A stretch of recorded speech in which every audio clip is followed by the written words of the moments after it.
परिषदेत हे स्पष्टीकरण दिलंय. ज्या कंपनीचा उल्लेख तुम्ही असेल किंवा राजू शेट्टींनी असेल केला होता ते भागीदारी आहेत म्हणून, तर हे सगळा व्यवहार होण्याच्या 1 महिना अगोदरच मी यातून सगळ्यातून बाहेर पडलो. माझा आणि या व्यवहाराचा काही संबंध नाही अशा प्रकारची भूमिका त्यांनी सांगितली. 2 दिवसापूर्वी पुणे शहरामध्ये जैन समाजाचे गुरु असतील, त्यांचे सगळे लोक असतील आणि त्यांचा जो मोर्चा होता त्या मोर्चामध्ये मी स्वतः गेलो होतो. आणि त्यानंतर लक्षात आलं की तो सगळा व्यवहार म्हणजे त्याच्या अगोदर ती चर्चा चालू होती आणि हा सगळा व्यवहार संशयास्पद आहे. आणि जर हा मोर्चा निघला तर आम्ही शेवटी एक पुणेकर म्हणून त्या मोर्चाला मी हजर होतो. आणि लक्षात आलं की ह्या सगळ्या व्यवहारामध्ये काहीतरी काळबेरं यामध्ये शिस्त आहे. तर मग मी काल रात्री एक ट्विट केलं, काय म्हणतात पुणे दंगेकर, जमीन चोर निघला मुरलीधर. आता ह्याच्यामध्ये त्यांना राग येणं साहजिकच आहे, कारण आपण ज्या पद्धतीने ह्याच्यामध्ये चुकीच्या पद्धतीने टेंडर प्रक्रिया करून आपले जवळचे बिल्डरला ही घशात कशी मिळेल हे प्रयत्न केल्यामुळं त्यांची सकाळची प्रेस मी पाहिलं, केविलवाणी प्रेस होती त्यांची. त्या प्रेसमध्ये जमत नव्हता. मला कीव आली म्हणजे एवढा मोठा खासदार आणि अशा पद्धतीने मी त्यातला नाही, मग मी जैन समाज आहे, मग मी त्यांचं काम करणं हातबल पाहिलं मी. तर ही परिस्थिती हातबल व्हायची कारण आपल्या चुकीच्या कर्तृत्वामुळं, आपण चुकीचं वागल्यामुळं ही परिस्थिती निर्माण होती. आणि समोरच्याला आपण काय बोलण्यापेक्षा आपल्याकडे 4 बोट आहेत, समोरच्याला 1 बोट दाखवत आणि ह्याचंही ध्यान त्यांनी ठेवलं पाहिजे. ह्याच्यामध्ये ह्या सगळ्या ट्रस्टची सुरुवात 21 नोव्हेंबरला 2023ला चिराग जोशी नावाच्या संचालकांनी एका चॅनेलला मुलाखत प्रेसशी बोलला. त्या चॅनेलला बी त्याची बातमी 230 कोटी रुपयाला ही प्रॉपर्टी जाणार आहे. हे 2 वर्ष अगोदरच कळलं त्या संचालकाला की ही प्रॉपर्टी 230 कोटीला जाणार आहे. मग ही प्रॉपर्टी कोणी घेतली होती, काय घेतली? 1958 साली ही प्रॉपर्टी ही गरीब जैन मुलांच्या शिक्षणासाठी, कारण त्या टायमाला विद्येचं माहेरघर म्हणून पुण्यामध्ये जे कामकाज चाललं होतं, गोरगरिबांची मुलं शिकत होती, त्यांना सुविधा मिळली पाहिजे, भविष्यात ही मुलं मोठी झाली. पण एक विचार करून ही संस्था त्या टायमाला जैन समाजाच्या युवकांसाठी निर्माण केलेली संस्था. त्यानंतर मग ते वालचंद शेठ होते, त्यांनी ते पैसे दिले, त्यांच्या कुटुंबातले 2, बाहेरचे 5, अशी ती नियमावली. पण त्या नियमावलीमध्ये कुठेही जागा विक्री करणं, विकून टाकणं असं कधी त्या नियमावलीत नव्हतं. पण सगळं धर्मदायक तुला हाताशी धरून हे कशा पद्धतीने हे आतापर्यंत इतिहास तुम्हाला मी सांगतो. त्याच्यामध्ये मग 15 टप्प्याने पैसे मिळणार आहेत हे कधी 3 वर्षापूर्वीच कळलं यांना. टेंडर प्रक्रिया हा मान्यता देणारे धर्मदायक हे सगळं त्यांना पहिलंच कळलं 2 वर्ष. या सगळ्या प्रक्रियेला 2 वर्ष अगोदरच यांना या संचालकांना कळलं. मग त्यांच्याकडं निवडणुका लागल्या, त्यांच्याकडे मग ते सन्माननीय मुरलीधर मोळ असतील, हा बिल्डर विशाल गोखले आणि ते त्यांचे संचालक हे तिघं मिळून त्या जैन हॉस्टेलला गेले, तिथल्या महावीरांच्या दर्शनाला गेले. आणि मग महावीरांच्या दर्शनाला गेल्यानंतर त्यांना एक सूचना आली की आता ही जागा कशी खाता येईल. म्हणजे यांना एखाद्या घरी नेणं बी आता चुकीचं झालंय, किंवा प्रचाराला गेलं त्यांना दारात उभं केलं पाहिजे. एखाद्याची जागा चांगली दिसली तर ते कशी हडपतात त्याचं हे उदाहरण.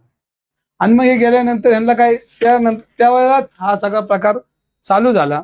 आणि मग त्या 2 वर्षाच्या प्रक्रियेमध्ये स्वतः मुरलीधर मोहोळ त्या कंपनीत सदस्य होते, बडेकर असतील, गोखले असतील. आणि मग ही सगळी प्रक्रिया 80-85% पुढे गेल्यानंतर यांनी राजीनामा दिला म्हणतात. कोणाला दाखवलं राजीनामा, कुठं रजिस्ट्रेशन केलं त्याचं, कोणाजवळ दिला आणि कोणाला माहिती. तुम्हाला बी दिला का नाही मला माहित नाही, पण हा राजीनामा काय दिलेला नाही. पण दिला असेल तर कुठल्या कोपऱ्यात दिला हे आपल्याला माहित. मग त्यांनी हा राजीनामा का देत त्या तारखेला मी दिला. मग तुमच्याकडे काय रजिस्ट्रेशन केलंय का, तिथं काय तुम्ही त्या कंपनीच्या जी बॉडी अथॉरिटी त्याच्या पुढे काय तुम्ही डिझॉल्व्ह केलं का, असं काय नाही. फक्त ज्या वेळेला हा विषय अंगावर येईल हे लक्षात आल्यानंतर हे पलटी खाण्याचं काम, म्हणजे व्यवस्थित चोरी करताना कशी चोरी करायची ही त्यांना चांगली माहिती. आणि टेंडर प्रक्रिया मुरलीधर मोहोळला नवीन नाही, अख्खी महानगरपालिका त्यांनी टेंडर प्रक्रियेमध्येच घालवली. आणि हा जो टेंडर प्रक्रिया केली ह्याच्यामध्ये चुकीच्या पद्धतीने, मग ह्याच्यामध्ये त्या संस्थेने मग ह्याच्यामध्ये एक कंपनी नेमली. आणि मग ती मंडलिक नावाची कंपनी, तिने त्याचं कोट केलं की ह्याचं मूल्यांकन 223 कोटी रुपये होते. 223 कोटी रुपये होते मूल्यांकन कोणी केलं, मंडलिक कंपनी. आणि मिरिट कंपनीला हे सगळे व्यवहाराचे अधिकार दिले. मिरिट कंपनीने ह्याच्यामध्ये ह्यांच्या नावाने या सगळ्या जाहिराती दिल्या आणि ह्या जाहिराती दिल्यानंतर ही मिरिट कंपनी बडेकर आणि गोखलेंबरोबर काम करताना अनेक व्यवहारात ही मिरिट कंपनी आहे. म्हणजे सगळं एक संगणमताने व्यवस्थित ही जागा कशी हडपायची हा प्लॅन केलेला होता. आणि मिरिट कंपनी यांची, गोखले यांचा, बडेकर यांचा, रांजेकर यांचा, ही सगळी कंपनी एकत्र आहे. मग 223 कोटीला ही प्रॉपर्टी मूल्यांकन झालं. मग हे मूल्यांकन करताना हे 3 कंपन्या आल्या. या 3 कंपन्या आल्या. या तिन्ही कंपनीचे फॉर्म एका टेबलवर भरलेले. याचे तुम्ही अक्षर बघा, टाईप बघा. एका कंपनीत भरलेत, एका टेबलवर भरलेत, एकाच माणसाने भरलेले, एकाच टाईपर याच्यामध्ये. आणि ह्याच्यामध्ये तुम्हाला सांगतो 3 कंपन्या आल्या आणि 3 कंपन्या आल्यानंतर ह्याच्यात 223 कोटी रुपये जर मूल्यांकन झालं असेल तर एवढं साधं गणित नाही का 223 कोटीच्या पुढे हे पैसे भरले पाहिजेत आपण, तर आपल्याला टेंडर मिळणार आहे. म्हणजे मॅनेज टेंडर होतं. ह्याच्यामध्ये बडेकरांनी जे भरलेत ना पैसे, बडेकरांचे पैसे आहेत त्याच्यामध्ये.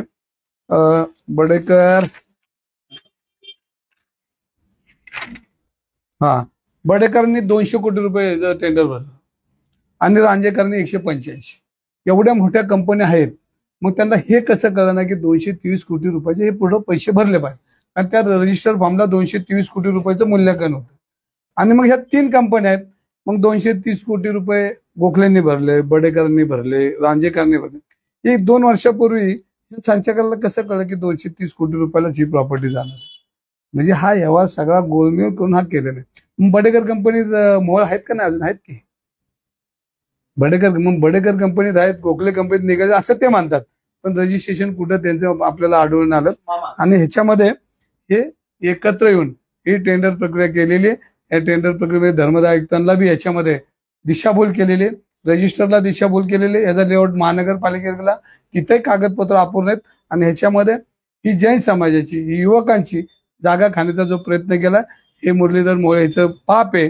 आणि याच्यामध्ये भाजप म्हणून नाही पण एक विकृती म्हणून, पुणेकर म्हणून, जैन समाज म्हणून, एक विद्यार्थ्यांच्या बाजूने असलेला कार्यकर्ता म्हणून मी बाजू मांडलेली. आपल्याला आठवत असेल कलमाडी साहेबांना ज्यावेळेला काँग्रेसने त्यांचे आरोप केले, काँग्रेसने नाही जनतेने आरोप केला, तेव्हा काँग्रेसने राजीनामा देऊन त्यांची चौकशी केली. तशीच नरेंद्र मोदींनी यांची चौकशी केली पाहिजे. आणि ह्याच्या तोच गोखले म्हणतोय हा 2700 कोटीचा प्रोजेक्ट आहे. म्हणजे हा ईडीकडे हा प्रोजेक्ट गेला पाहिजे. ईडीने चौकशी केली पाहिजे आणि ह्याच्यामध्ये असणारे दोषी यांच्यावर कारवाई केली. केंद्रीय राज्यमंत्री झाल्यानंतर मला कुठल्याही म्हणजे कंडिशन्स असतात की कुठल्याही कंपनीमध्ये भागीदारी करता येत नाही. त्यामुळे मी सगळ्यात तो राजीनामा दिलेला आहे. आणि राजीनामा दिल्यानंतर हे सगळं झालंय, त्यामध्ये माझा काही संबंध नाही. आणि जर का सगळे माझे मित्र असतात अशा सामाजिक कामामध्ये असताना ते माझे मित्र असतील पण त्यांनी काही चुकीचं केलं असेल तर त्यात माझा काय संबंध असं त्यांचं म्हणणं आहे. नाही ना, पण त्यांनी जी बाजू मांडली ना यांची सगळ्यांची, तर ते असं ठोकून बोललं ना यांच्यावर कारवाई करा. यांनी चुकीचं केलं असेल, यांनी मित्र असलं तर मित्राला पाठीशी घालायचं काम करता, म्हणजे याचा अर्थ त्यांच्यामध्ये ते आहे. त्यांनी कुठेही त्यांच्या प्रेसमध्ये किविल आणि त्यांची प्रेस होती. जर चुकीचं असेल आणि जर बडेकर गोखले चुकीचं वागत असेल तर त्यांना जेलला टाका, त्यांच्यावर कारवाई करू, हे शब्द अपेक्षित मला आणि तुम्हाला आणि पुणेकरांना होते. तर हे त्यांनी केलं असेल, त्यांनी नाही केलं असेल, हे केविलवाणी प्रयत्न करू नये. त्यांनी ठाम भूमिका घेतली नाही ह्याचाच अर्थ ते ह्याच्यामध्ये इन्व्हॉल्व आहे. तुम्ही वैफल्यग्रस्त आहात म्हणून तुम्ही टीका करताय असं देखील त्यांचं ते फक्त ह्याच्यावर बोला त्यांनी जैनवर. मला मेंटल काय ते म्हणतात त्यांना मी मान्यता आहे, मी माझा उपचार करून घेईल. फक्त जैन समाजाच्या जागेवर हे काय बडेकर मध्ये तो आहे आज बी आहे. त्यांचं म्हणणं की नाही आता मला कोणाला माहिती? तुम्हाला दाखवले का कागद? त्यांनी कागद दाखवले का? कुठला कागद दाखवला? गोखलेंना आणि बडेकरांचा दाखवलं का? मग बडेकर कसा आला ह्याच्यात?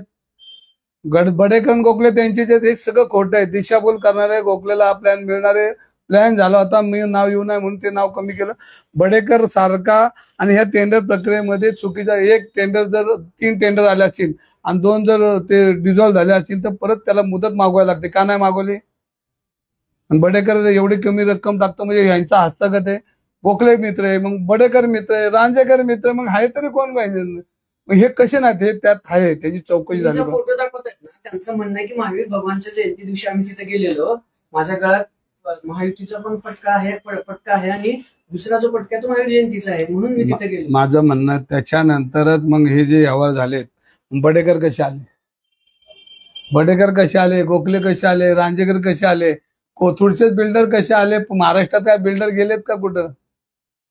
म्हणजे मी नेहमी म्हणतो, राजा ज्यावेळेला व्यापारी होतो त्यावेळेला जनता भिकारी होते. यांना मलबार हिलचे भाव माहिती आहेत, म्हणून या जनतेला लुटायचं काम हे करतात. तर ही विकृती बंद केली पाहिजे. मी भारतीय जनता पार्टीवर बोलत नाही. पण आता यात दोषी जर ठरवायचं असेल तर मग हे गोखले आणि बडेकरांना ठरवायला लागेल. तुम्ही नाही. मुरलीधर मोहोळांवर करताय, त्यांच्या विरोधात काय पुरावे तुमच्याकडे आहेत? हे काय पूर्व ना, बडेकरला पार्टनर आहेत, ते गोखलेंना पार्टनर आहेत आणि हे पार्टनरशिप आहे.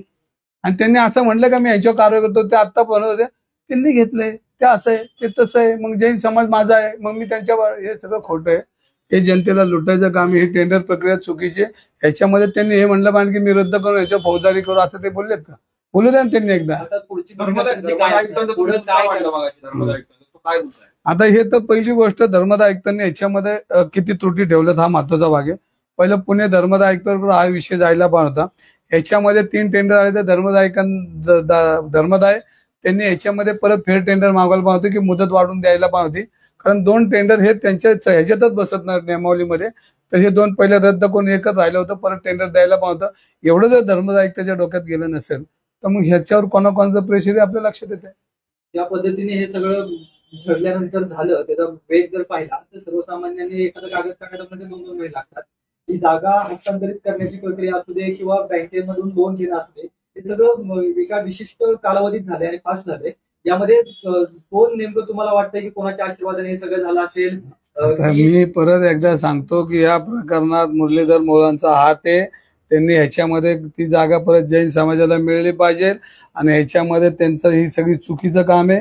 गोखले, बडेकर या सगळ्या प्रॉपर्टीज आज कोथरूडमध्ये आणि मेट्रोच्या आजूबाजूला यांची चौकशी केली पाहिजे. ह्याच्यामध्ये त्यांना टेंडर प्रक्रियेचं चांगल्या न्यायाने पण ते फसलेत, कारण गडबडीत फसलेत ते. कारण मलबार हिलचे भाव माहिती आहेत, ते ह्याच्यात कसे फसले मला जरा त्यांची थोडी शंका येते. पण याच्यामध्ये त्यांनी चुकीच्या पद्धतीने हा कारभार केलेला आहे. बडेकर त्यांचा, गोखले त्यांचा, आणि मग हे टेंडर प्रक्रियेमध्ये बडेकर का आला, मग गोखलेच का आला, ह्यांचे 2 का आले? आता हे जर ह्याच्यापेक्षा पुढचे पुरावे काय देऊ शकतो मी? आणि याची चौकशी मी करू शकत नाही. एक आपल्याकडे यंत्रणा आहे, त्या यंत्रणेमार्फत केली पाहिजे. मी मागणी करणार आहे ईडीला, आणि मी मागणी करणार आहे देवेंद्र आपलं फडणवीस साहेबांना, मोदींना आणि शहांना की ह्याच्या अशा पद्धतीने जर पुण्याचे जैन मंदिर धर्म, तुम्ही मंदिरं बी लागले का खायला? इतक्या जमिनी खात होते ठीक होतं, तर जमीन सहित मंदिरं बी गायब. आणि मग समाजाला एकदा राष्ट्र यावं लागलं. तुम्ही मोर्चाला पुढे आले पाहिजे. तुम्ही 2 दिवसापूर्वी म्हणलं पाहिजे मी कारवाई करतो, यांना अटक करा, आदेश द्यायला पाहिजे.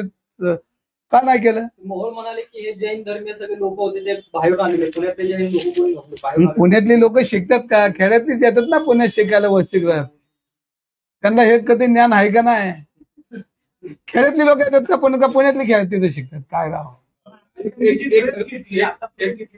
असा आहे, समीर पाटीलचे मुरलीधर मोहोळांपर्यंत तुम्ही आरोप करत आलेला आहात. हे आरोप करत आलेला आहात महाविजी म्हणून तुम्ही धर्म पाळत नाही असं देखील बोललं. माझं म्हणणं आहे, मी तक्रार केली जाईल परत माझं म्हणणं आहे, मी भारतीय जनता पार्टीवर एकही शब्दाने बोलत नाही. त्या मतदारांची माफी मागतो. मी त्यांनी बोलत नाही. ह्या जैन समाजाची जागा ज्या पद्धतीने लाटली ते मोहोळांचे हस्तक आहेत. आजही मोहोळ त्याला पार्टनर आहेत. आणि हे जर 223 कोटीचं मूल्यांकन झालं तर मग ते 223 कोटीच्या पुढे ही रक्कम पडायला पाहिजे. 2 जे आहेत हे सगळे युती धर्म पाळता, युती धर्माचा विषय येत नाही. हा विषय हा जैन समाजाच्या जागेचा होतो. युती म्हणली होती त्यांना जागा विका आणि तुम्ही बिल्डरला मदत करा, असं कोणच बोलत. समीर पाटलांनी तुमच्यावर केस रजिस्टर केली, कोर्टात गुन्हा दाखल करण्यात आलाय, मानहानीचा दावा केलाय. काय त्याला उत्तर आता वकील देतील ना. माझी तयारी वकील भेटतात करतील आता 1-2 दिवसात त्याची वेळ. मुरली मोहोळांनी जे प्रेस घेऊन डॉक्युमेंट दाखवले, आरोप त्यांनी फेटाळले, ते पुन्हा दिशाभूल करतात. नाही, ते केविलवाणी प्रयत्न आहे त्यांचा. त्यांची आता क्यू यायला लागली की मी काहीच केलं नाही, जैन समाज माझा आहे. मग मोर्चा निघला तर आपण यायला पण होतं. तुम्ही पुण्यात नाही बरोबर. त्यांनी काय म्हणत तो पार्ट वेगळा, हे जैन समाजा बोललं तो होतं. समीर पाटलाच्या विरोधात गुन्हा दाखल करणार तुम्ही, काय त्याने केस गेले? मी जे काय आहे ते सविस्तर बोलतोय. न्यायालयीन मी माझं नोटीस देणार आहे. त्याच्यामध्ये परत एकदा सांगतो, अशा नोटीस 30 वर्ष येत आहेत मला. नोटीस नाही आली हो, गुन्हा दाखल केले की कोर्टात. करू दे की, मी त्याला उत्तर देईन ना, त्याचं उत्तर देईन. का लगेच माझ्याकडे लगेच 2 तासात जज येईन मला फाशीला देईन असं नाही ना. माझी वेळ आज दिवाळी सगळे वकील लोक त्यांच्या कामात आहे, देतो ना मी. ओके ओके ओके चल